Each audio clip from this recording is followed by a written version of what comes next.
Hello అందరికీ. ఈ చిన్న పిల్లలతో షాపింగ్‌కెళ్ళడం కంటే ఒక రూ. 10 ఎక్కువైనా ఆన్‌లైన్‌లో ఆర్డర్ పెట్టుకోవడం బెటర్. పాపం బిడ్డ మీద ఊరికే నిందలేస్తున్నావు. సైలెంట్‌గా ఆడుకుంటూ ఉంది ఫ్రెండ్స్‌తో అని అనుకుంటున్నారు గదా! ఇప్పుడు బానే ఉంది. ముందు ముందు చూడండి ఇంకా. వీళ్ళని హ్యాండిల్ చేయాలంటే ఒక 2, 3 పళ్ళాలు ఫుడ్ తిన్నా కూడా సరిపోదు. అదిగోండి స్టార్ట్ చేసింది. అక్కడేదో బెల్ట్ స్టాండ్ ఉంటే అక్కడ పోయి కూర్చునింది. హమ్మయ్య! కూర్చునిందిలే అనుకుంటే. మనం సైలెంట్‌గా ఎందుకుంటాం? అలా ఉంటే మనల్ని చిన్న పిల్లలని ఎందుకంటారు?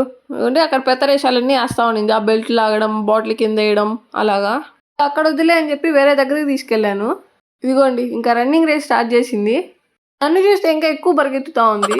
మీరు చెప్పండి, ఆమె వెనకాల తిరగాలా? నేను షాపింగ్ చేసుకోవాలా? ఇంకేం చేస్తాం? ఒకరేమో వెనకాల తిరిగితే ఇంకొకరు వెళ్ళి షాపింగ్ చేస్తున్నారు.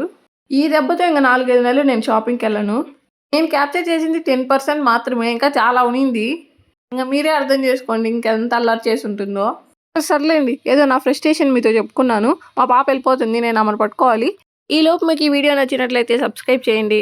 Thank you for watching. Bye.